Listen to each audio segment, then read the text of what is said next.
바리새인과 서기관들이 많이 이제 성경에 보면 욕을 많이 먹은 사람들이라고 생각할 수가 있습니다. 왜냐하면 예수님께서 그들에서 신랄하게 비판을 하셨거든요. 화 있을진저 이렇게 얘기하기도 하고 회개하라 이렇게 말씀하시기도 하고, 심지어는 뱀들아 독사의 새끼들아, 예수님은 아주 심한 말을 서기관과 바리새인들에게 이런 말씀까지 하신 것도 우리가 볼 수가 있습니다. 그런데 실질적으로 진짜 욕을 많이 먹은 사람이 있습니다. 오늘 본문을 읽은 사람, 이제 주의 깊게 살펴보신 분들은 벌써 눈치를 채셨겠지만은 세리야말로 정말 욕을 바가지로 먹었던 사람이 신약에 있는 사람이었습니다. 세리들이 왜 욕을 바가지로 먹었느냐? 세인 이꼴 죄인, 이런 등식이 당시의 관습이었습니다. 그러니까 세리들은 한마디로 다 죄인이다, 죄인 취급을 했다라는 것이죠. 왜냐하면 당시 예수님 시대 그 당시는 로마가 이스라엘을 지배하던 시기였습니다. 그래서 로마가 지배를 하고 있으니까 지배했던 나라는 지배를 당한 나라에게 뭘 걷습니까?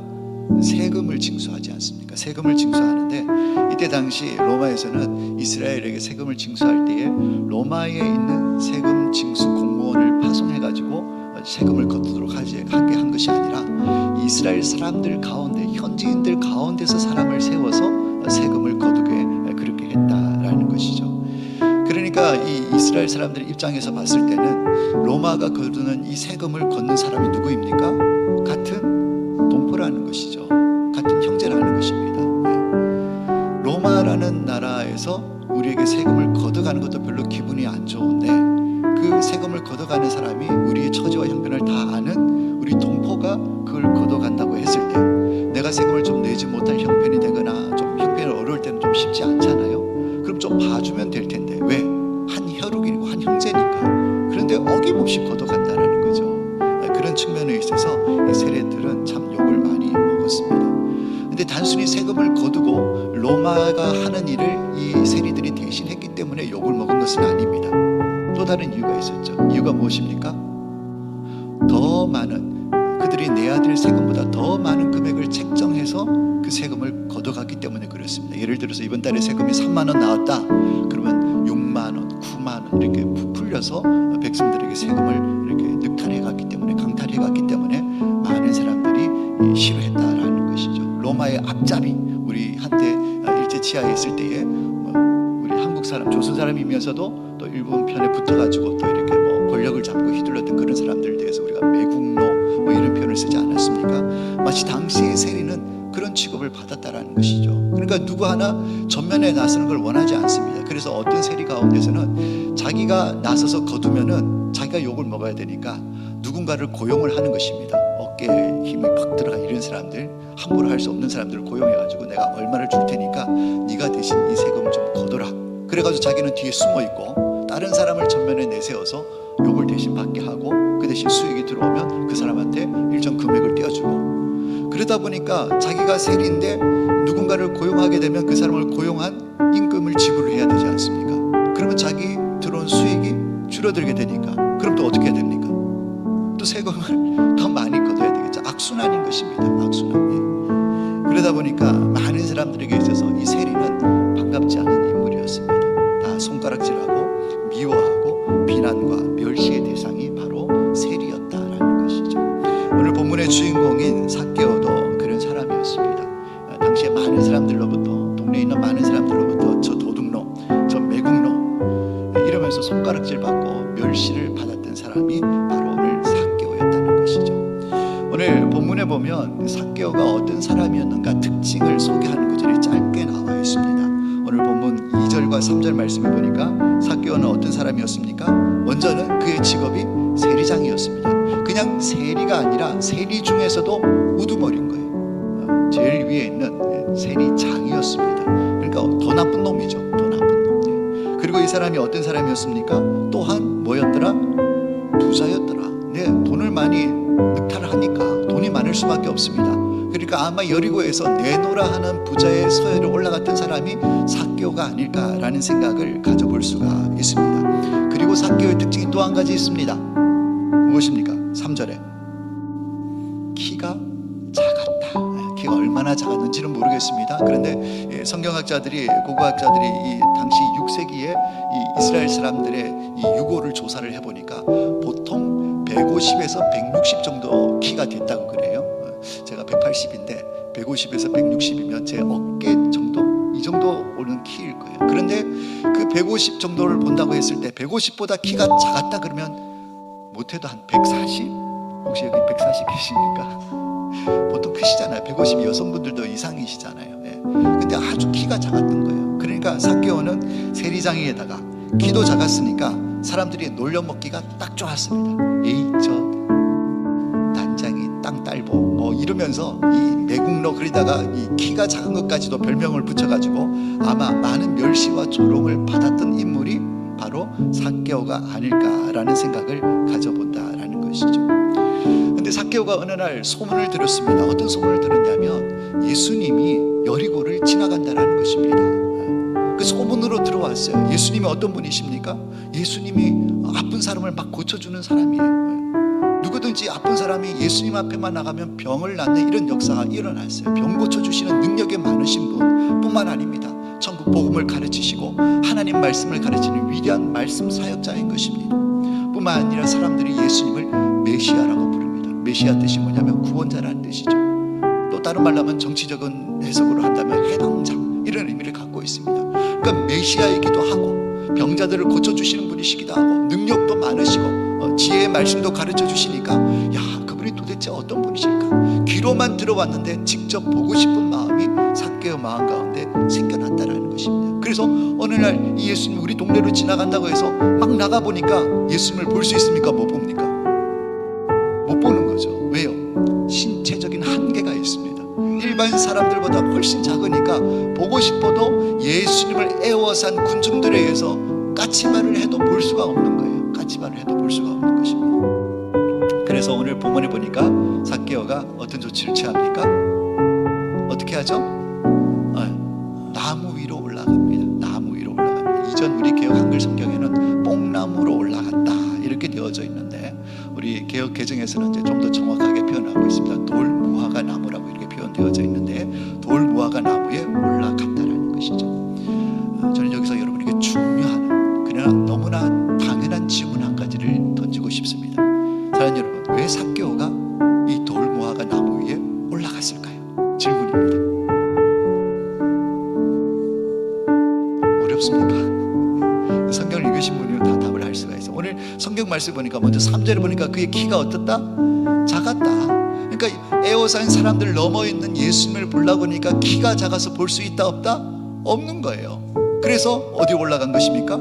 나무에 올라갔는데 오늘 4절 보니까 이렇게 되어져 있습니다. 앞으로 달려가서 보기 위하여 돌무화과 나무에 올라가니. 그러니까 키가 작아서 볼 수 없는 그 예수님을 보기 위하여 나무에 올라갔다라고 말씀하고 있다라는 것이죠. 뭐 이건 너무나 당연한 답인 것입니다. 그런데 진짜 이 삭개오가 나무 위에 올라간 이유가 단순히 예수님을 보기 위한 이 목적뿐이었을까 하는 거예요.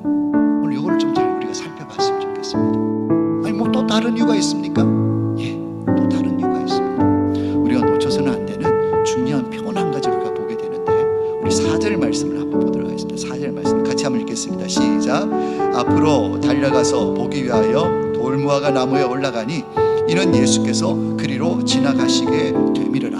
자, 여러분, 단순히 나무에 올라간 것이 보기 위해서 올라간 것이 아니라 이 삭개오의 또 다른 특이한 행동이 있습니다. 그것을 오늘 4절 앞부분에는 앞으로 달려가서 그랬습니다. 앞으로 달려가서. 이 나무를 벌써 보여줬네요. 일단 내려주세요. 네. 앞으로 달려가서.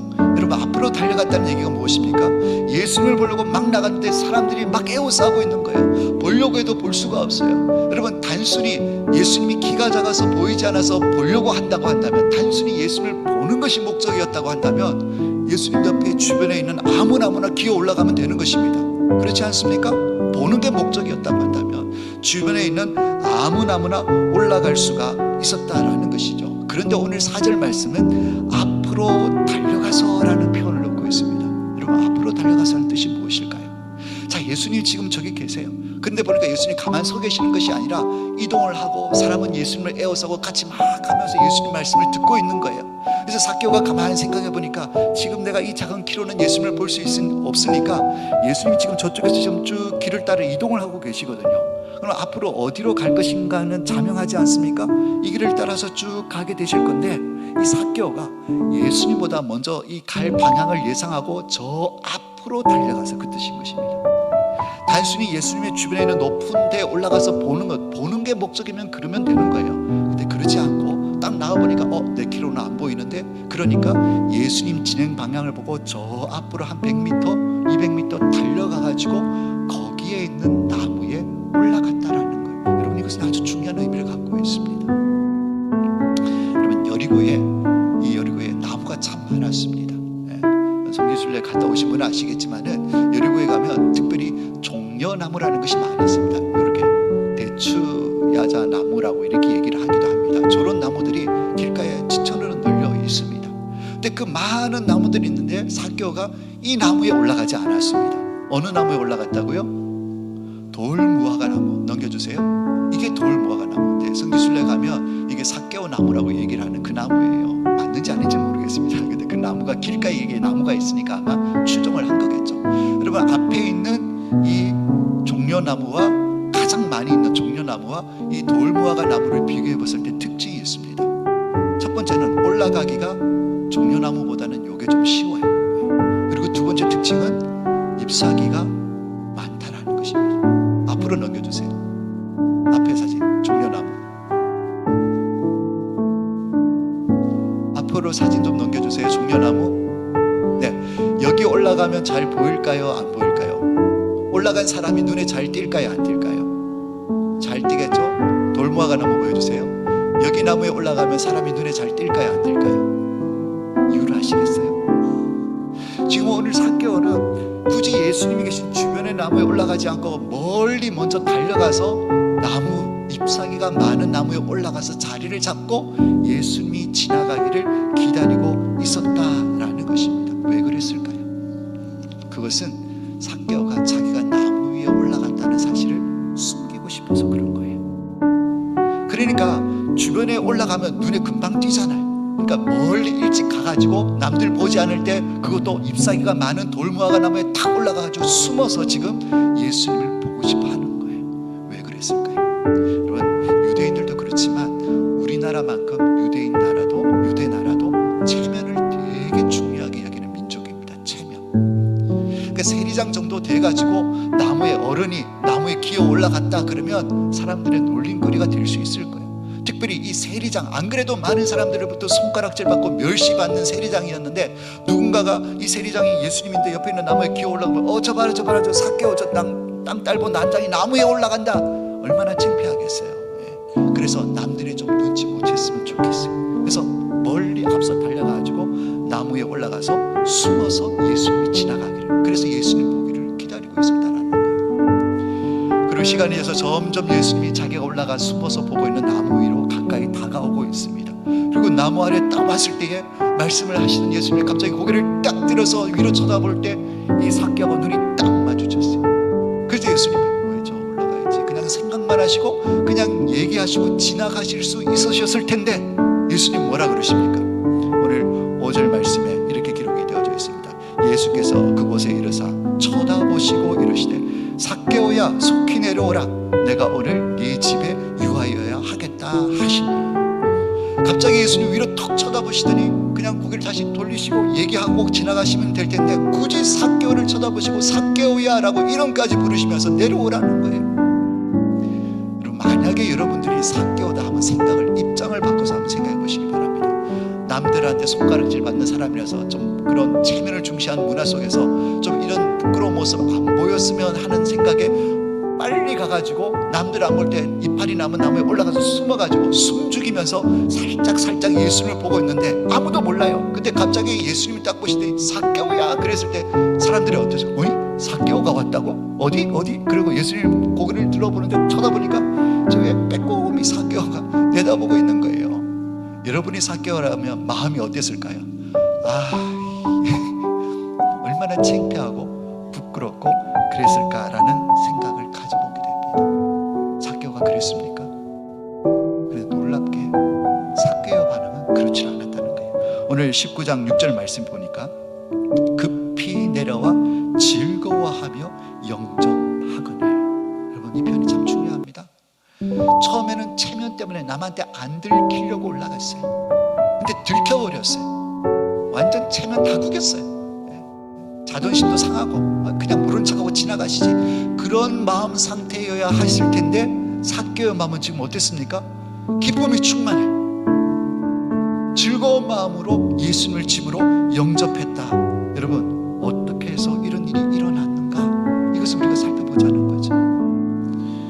예수님을 사케오는 자기 집으로 모셨습니다. 그리고 예수님과 함께 집에 모신다, 유한다는 얘기는 뭐냐면 묵는다는 얘기거든요. 식탁의 교제를 나눈다는 얘기거든요. 그런 예수님과 사귐 가운데에 사케오가 놀라운 선언을 하는 것을 볼 수가 있습니다. 오늘 본문 19장 8절 말씀에 이렇게 기록이 되어 있습니다. 사케오가 서서 주께 여짜오되 주여 보시옵소서, 내 소유의 절반을 가난한 자들에게 주겠사오며 만일 누구의 것을 빼앗은 일이 있으면 내 갑절이나 갚겠나이다. 갑자기 사케오가 선언을 하는 것입니다. 여러분, 사케오는 세리 중에 세리장이었습니다. 그렇기 때문에 그 여리고라는 성이 교통의 요충지거든요. 살기 좋은 곳이거든요. 그러니까 부자들이 많은 동네였습니다. 세금도 얼마든지 많이 거둘 수 있어요. 그러니까 사케오의 재산은 엄청났습니다. 그런데 사케오가 하는 얘기가 무엇입니까? 이 엄청나게 많은 재산 절반을 뚝 떼어가지고 가난한 사람들에게 나눠주겠습니다. 그리고 또 뭐라고 그럽니까? 이제 절반 남으니 이 절반은 내가 잘 먹고 잘 살겠습니다가 아니라 이 절반 가운데서도 지금까지 내가 세리장 생활을 하면서 남들에게 속여 취한 것, 그렇죠? 얼마나 많이 속여 취했겠습니까? 세금을 6만 원 매겼다 그러면 6만 원이 책정되었다 그러면 뭐 12만 원, 뭐 20만 원 이런 식으로 부풀려가지고 그동안 얼마나 많은 사람들의 돈을 강탈했겠습니까? 근데 사케오가 뭐라 그랬습니까? 만일 내가 남의 것에 속여 취한 것이 있다고 한다면 4배나 배상하겠습니다.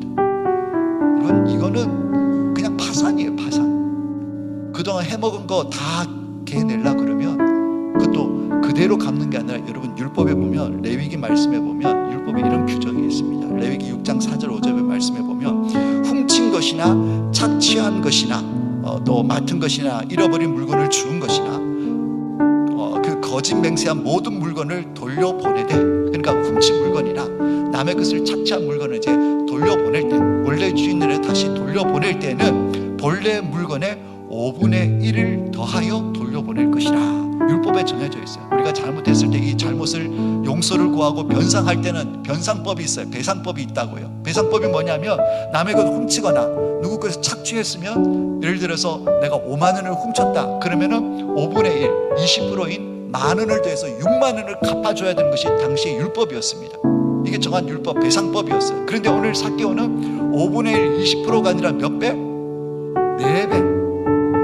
5만 원을 훔쳤으면, 남의 걸 늑탈했으면 얼마를 갚아야 됩니까? 5, 4, 20. 얼마? 20만 원을 갚는 거예요. 엄청난 배상을 하겠다라는 이 선언을 이 사케오가 하고 있다라는 것이죠. 그러니까 아무리 그가 재산이 많아서 절반은 가난한 사람들에 다 나눠준다 그랬고, 남아있는 절반 가지고 4배나 갚는다고 한다면 이거 파산이죠. 끝난 거예요. 빈털터리가 될 수밖에 없는 그런 상황이다라는 것이죠. 여러분, 어떻게 해서 사케오가 이런 선언을, 이런 결심을 하게 되었는가 하는 것입니다. 여러분, 이건 엄청난 사건입니다. 왜 그랬습니까? 사케오는 돈에 사로잡힌 사람이에요. 평생 돈을 긁어 모으는데 집중하고 살았던 인물이 사케오라는 거예요. 키가 작았으니까 어려서부터 땅 딸고 뭐 짜리몽땅, 그러면서 얼마나 놀렸겠어요. 낮아진 자존감과 그 상처 입은 자존감, 그것 때문에 얼마나 마음이 힘들었겠어요. 컴플렉스예요, 키 작은 그게. 그리고 이제 이 컴플렉스를 극복할 수 있는 길이 뭔가 살펴보니까 사람들이 뭐 앞에 굽신굽신하는 거예요? 돈 앞에는 굽신굽신하는 거예요. 그래서 로마 정부에서 세리장을 모집한다 그랬을 때 아마 사케오는 그걸 먼저 지원했을 것 같아요. 그래서 세리장이 되고 난 다음부터는 악착같이 돈을 벌려고 애를 썼어요. 왜냐하면 남이야 세리장이다, 매국 나가 손가락질해도 로마에서 정당하게 세금 내놔, 로마에서 거두는 거야. 그랬을 때 쩔쩔맬 수밖에 없는 거예요. 왜요? 로마의 공권력을 뒤에 등에 힘을 입고 세금을 내놔라 그러니까 누구도 이 로마의 법 앞에서, 세금 앞에서 딱딱하고 허리를 펴고 뭐 대들 사람 아무도 없단 말이에요. 뭐 좀 더 봐달라고, 말미를 달라고, 돈 앞에, 이 권세 앞에 쩔쩔매는 이 사람들을 보면서 아마 삭개오 마음 가운데는 어떤 마음이 들었겠습니까? 이 보상심. 야, 그동안 날 손가락질하고 그러더니 내 앞에서, 돈 앞에서 쩔쩔매는구나. 물론 뒤에서 손가락질하고 안 볼 때는 뭐라 해도 상관없습니다. 근데 지금 내 앞에서, 돈 앞에서, 내 권력 앞에 섰을 때는 쩔쩔매는 그 사람들을 보고 이 삭개오는 역시 돈이에요. 역시 돈이에요. 그래서 악착같이 돈을 모으는 사람. 어떻게 보면 삭개오 인생에 있어서 돈은 그 인생의 전부였어요. 인생의 주인이 돈이었습니다. 돈 때문에 살고 돈을 위해서 사는 사람, 그게 바로 세리장 삭개오의 인생이었다라는 것이죠. 그런데 한순간에 삭개오가 이 인생의 주인과 같은 돈을 내려놓는 것입니다. 절반을 뚝 떼서 가는 사람들에게 주고 나머지 절반은 4배나 갚겠다는, 여러분 이 선언이 보통 선언입니까? 인생이 확 바뀐 것이에요. 돈이 주인 되는 인생에서 그 돈을 내려놓는 삶으로 바뀌어지는 역사가 일어났다는 거예요. 사랑하는 여러분, 어떻게 해서 이것이 가능하겠습니까? 돈밖에 모르는 삭개오가 어떻게 해서 이렇게 인생이 하루아침에 180도 달라질 수가 있겠는가 하는 것입니다. 이거 다른 이유가 없습니다. 그것은 바로 예수님께서 삭개오를 만나 주셨기 때문에 그렇다라는 거예요. 예수님께서 삭개오를 만나 주셨기 때문에 이런 역사가 일어났다는 것입니다. 어느 날 예수님이라는 소문을 들었어요. 근데 그 예수님이 어떤 분이세요? 가난하고 병들고 힘든 사람을 고쳐주시고 위로해 주시고, 또 눌린 자, 억눌린 자, 포로된 자를 자유케 해주시는 이런 메시지를 선포하시고, 그분이 메시아라고, 구원자라고 얘기하는 그 예수님. 내가 만약에 주 예수님을 만나면, 사실 삭개오는 외로운 사람이었어요. 공허한 사람이었어요. 사람들 앞에 이 권력을 가지고, 돈을 가지고 막 어깨에 힘을 팍 주고 다녔지만 누구 하나 그를 사랑하고 좋아하는 사람이 없었습니다. 많이 가지고 많이 소유했지만 외로웠습니다. 많이 진 것 같았지만, 누구보다 더 부자였지만 누구보다 공허한 사람이 삭개오였습니다. 그런데 예수님의 소문을 들은 거예요. 예수님 앞에 나아가면 슬픔을 당한 자가 소망을 얻고 위로를 얻게 되고, 병든 자가 고침을 받고, 눌리고 포로된 자가 자유함을 누리는 이 생명의 역사가 예수님 앞에 가면 나타난다는데, 나도 예수님을 만나면 이 문제를 해결할 수 있을까? 그런 갈급함이 삭개오 마음 가운데 있었던 것입니다. 그렇기 때문에 예수님을 부르고 달려나갔고, 그러나 예수님을 보고 싶어도 볼 수 없으니까 나무 위로 올라갔다라는 거예요. 근데 바로 위에 있는 나무에 주변에 있는 나무에 올라가지 않았습니다. 멀리 멀찌감치 달려가서 몰래 올라가서 예수님을 보기를 원했다라는 것입니다. 여러분, 왜 그랬을까요? 막 예수님을, 군중들을 휘젓고 예수님 앞에 나갈 용기가 없었어요. 남들 다 보는 앞에 올라가서 예수님을 볼 용기가 없었어요. 왜냐하면 삭개오는 자기가 누군가를 너무너무나 잘 알고 있었기 때문에. 자신이 누구입니까? 매국노, 강도, 세리 중에서 장이란 말이에요. 모든 사람들보다 더 많이 손가락질하고 멸시를 받는 죄인 중에 죄인, 모든 사람들이 다 싫어하는 죄인, 그게 자신이라는 걸 알고 있었다는 거죠. 그러니까 이런 내가 예수님 보고 싶어서 예수님 앞에 나아간다고 하더라도 과연 예수님이 나를 반갑게 맞이해 주실 수 있을까라는 자신이 없는 거죠. 아니, 오히려 예수님 앞에 갔을 때 너 이 죄인 세리장, 너 그렇게 남의 걸 강탈하고 남의 걸 늑탈하고 너 그런 삶을 살지 않았냐고, 오히려 죄를 지적할 것에 대한 두려움이 삭개오 가운데 있을 수도 있다라는 것입니다. 그래서 나무에 올라가서 겨우 숨어서 얼굴만, 눈만 내밀고 예수님을 보고 있었다라는 것이죠. 그런데 예수님께서 이 돌무화과 나무에 올라있는 삭개오를 지나치지 아니하시고 그를 만나주셨다라는 거예요. 그냥 지나갔으면 그냥 삭개오는 그냥 그렇게 계속 살아갔을 거예요.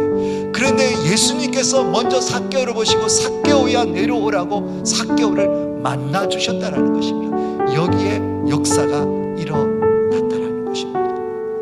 사랑하는 여러분, 하나님께서 우리를 부르실 때에 그 부르심에 반응을 해야 하는 것입니다. 거기에 소망이 있는 줄로 믿습니다. 여러분, 예수님께서 삭개오의 이름을 불러줬을 때 삭개오는 기쁜 마음과 즐거운 마음으로 예수님을 집으로 영접을 했습니다.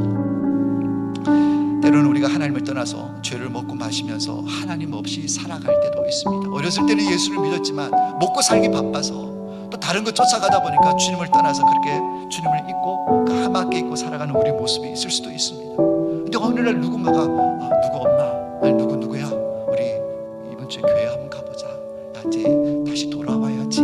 이거 다 뭐예요? 부르심입니다. 부르심.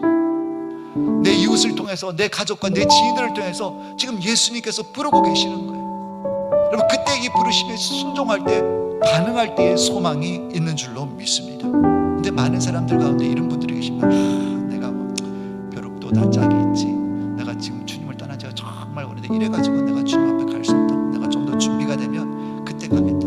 아니면 어떤 분은 늦었어, 너무 멀리 왔어, 돌이키기 너무 힘들어, 이렇게 반응하는 분들도 계신다라는 거죠. 여러분, 그렇습니까? 그렇지 않습니다. 바로 그런 분들을 위해서 우리 주님이 이 땅에 오신 줄로 믿습니다. 그래서 누군가가 이렇게 요청하고 또 권면할 때 우리는 믿음으로 반응해야 합니다. 있는 모습 그대로 죄인 중에 괴수이지만 우리가 주님 앞으로 나오게 될 때 그때 놀라운 회복과 치료의 역사가 일어난다라는 것입니다. 예수님께서 지나치지 아니하시고 삭개오를 부르셨습니다. 삭개오야, 속히 내려오너라. 여러분, 이게 놀라운 고백인 거죠. 예수님이 뭐를 부르셨습니까? 삭개오의 이름을 불렀다는 거죠. 여러분, 삭개오 뜻이, 이름의 뜻이 있습니다. 이게 무슨 뜻이냐면 의로운 자, 정결한 자, 이런 뜻입니다. 사실 직업화가 안 어울리죠. 속이고 뭐 훔치고 강탈하고, 이게 삭개오의 삶이었는데 이름의 뜻은 뭐예요? 정결한 자, 의로운 자. 전혀 이 매치가 되지 않습니다. 여러분, 그런데 예수님이 자신을 부를 때에 삭개오야 라고, 의로운 자야, 정결한 자야 라고 불러주셨다라는 거예요. 놀라운 고백 아닙니까? 그 누구도 자기를 삭개오라고 부르지 않습니다. 에이 땅딸보, 에이 매국노, 에이 강도, 다들 자기를 그렇게 불렀는데 어쩌면 삭개오는 자기 이름조차도 잊고 살았는지 모르고, 그래 난 세리장이지, 그래 니네들 말하는 땅딸보야, 난 그래 뭐 매국노야. 아마 자기 스스로도 그 이름을, 그 별명을 받아들였을지도 몰라요. 오랫동안 누구도 불러주지 않았던 그 이름을 예수님께서 의로운 자야, 정결한 자야 불러주실 때 이미 삭개오 마음은 다 무너져 버린 거예요. 그러면서 예수님께서 뭐라 그럽니까? 오늘 내가 네 집에 유하여야 되겠다. 여러분, 집에 유한다는 얘기는 단순히 그 집에 들어간다는 얘기가 아니라 그 집에서 들어가서 먹고 마시면서 그와 함께 교제한다라는 것입니다. 식탁 교제를 한다라는 거예요. 식탁 교제. 여러분, 유대인들 가운데서 먹고 마시는 이 식탁 교제는 너무너무 중요합니다. 왜냐하면 이 식탁 교제를 아무하거나 안 하거든요. 식탁 교제를 한다는 얘기는 뭐냐면 그 사람과 아주 친밀한 관계에 있다라는 것을 나타내주는 표현인 것입니다. 그런데 인류의 구원자로 오신 메시아가 죄인 중에 죄인 삭개오와 뭘 하겠다고요? 식탁 교제를 하겠다는 거예요. 그 얘기를 들었을 때 사람들이 어떤 반응을 보였겠습니까? 예수님 지금 무슨 얘기를 하시냐고, 저 사람 죄인인데, 죄인 중에 죄인인데 어떻게 예수님이 저 죄인과 함께 겸상을 할 수 있냐고. 근데 예수님께서 네 집에 유하야겠다라는 이 얘기는 어떤 의미를 담고 있습니까? 내가 너와 교제하기를 원한다. 내가 너와 친구로 지내기를 원한다. 나는 내 친구가 되고 싶다. 이 고백을 예수님이 하셨다라는 거예요. 내 집에 유하고 싶다. 여러분, 그랬을 때 주변에 있는 사람들은 다 깜짝 놀랐을 거예요. 근데 가장 놀란 사람이 누구겠습니까? 삭개오인 거죠. 나를요? 다른 사람도 아니고 나를요? 더 뛰어난 사람, 존귀한 사람, 귀족들도 있고 선한 사람들도 많이 있는데 하필이면 손가락질 받고 멸시받는 저희의 집에서 저와 더불어 먹고 마시는 저를 친구로 삼겠다고요? 그래서 이 삭개오는 즐거운 마음으로, 기쁨으로 예수님을 자기 집으로 영접했다라는 것이에요. 그래서 그가 한 고백이 무엇입니까? 재산의 반을 내놓고 나머지 절반도 4배나 갚겠습니다 라는 이런 고백을 했다라는 것입니다. 여러분, 오늘 본문을 가만 보시면 예수님께서 삭개오야 그동안 많이 해먹었지? 이제 좀 내놔야 되지 않겠어? 이런 얘기 안 하셨어요. 삭개오야, 너 죄 졌으니까 이제 하나님 앞에 바로 살아야 되지 않겠니? 그래서 재산을 이렇게 하고 이런 얘기 없어요. 그런 얘기 하셨으면 기록해뒀을 거예요. 근데 삭개오는 그런 예수님의 권유나 어떤 명령이나 부탁도 없었음에도 불구하고 스스로가 내 재물을 내놓겠다고, 그동안 내가 주인처럼 모시고 살았던 이 재물을 내놓겠다고. 여러분, 이 고백을 할 수 있었던 것은 이유가 무엇입니까? 예수님께서 무슨 요구를 하셔서? 아닙니다. 딱 한 가지 사건밖에 없었어요. 예수님을 만난 사건밖에 없는 것입니다. 예수님을 만났기 때문에 삭개오가 자기 전부를 내놓겠다라고 고백을 했다라는 것이죠. 여리고의 수많은 사람들 가운데 그 집에 들어가서 유한 사람은 삭개오밖에 없는 것입니다. 예수님은 삭개오를 위해서 여리고에 오셨다라는 것입니다. 그래서 그 예수를 만나고 자기를 의로운 자야, 정결한 자야 라고 불러주시는 그 예수님의 부름 앞에 믿음으로 반응하면서 삭개오는 인생이 하루아침에 바뀌게 되는 것입니다. 그래서 그가 그의 모습을 보면 16장 9절 말씀에 급히 내려와 즐거워하며 영접하거늘. 여러분, 급히 내려와서 즐거운 마음으로 예수님을 영접했다는 뜻이 무엇일까요? 예수님을 집으로 초청했다, 모셔드렸다. 여러분, 문자적으로는 그렇게 볼 수는 있습니다. 그런데 여기 더 깊은 의미가 담겨져 있어요. 예수님을 영접했다는 얘기는 바로 예수님을 자기 인생의 주인으로 받아들였다라는 것입니다.